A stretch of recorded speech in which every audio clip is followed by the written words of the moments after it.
આજ રોજ ભારતીય જનતા પાર્ટી ના સૌ આગેવાનો દ્વારા, જેમાં આમોદ શહેર તેમજ આમોદ તાલુકાના સૌ કાર્યકરો દ્વારા જિલ્લા પંચાયત દ્વારા મંજૂર થયેલ મલ્લા તળાવથી સંવિધાનના રચયિતા એવા બાબા સાહેબ આંબેડકરના સ્ટેચ્યુ સુધીનો જે આરસીસી રોડ છે એ મંજૂર કરવામાં આવ્યો, જે 70 લાખથી વધુ રકમનો આ રોડ બનવા જ્યારે જઈ રહ્યો છે, ત્યારે આજે સર્વોદય સોસાયટી પાસે આજે ભારતીય જનતા પાર્ટીના સૌ કાર્યકરો દ્વારા એનું ખાતમુહૂર્ત કરવામાં આવ્યું, તેમજ આ રોડ જલ્દી ને જલ્દી બને અને પુનઃ પાછો આરસીસી રોડ ઉપર અવર જવર શરૂ થાય। આ રોડ ઉપર આમોદ તાલુકો, જંબુસર તાલુકો તેમજ કરજણ તરફ જતા અનેક લોકો જે આ રોડનો ઉપયોગ કરી રહ્યા છે, તેને આવનાર દિવસોની અંદર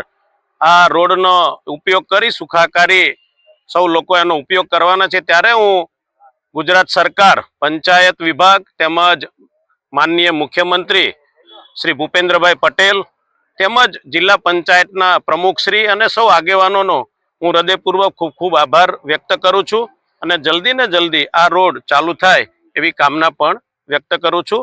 અસ્તુ, ધન્યવાદ। વંદે માતરમ। ભારત માતા કી જય। બ્રિજનું અત્યારે કામ ચાલુ છે।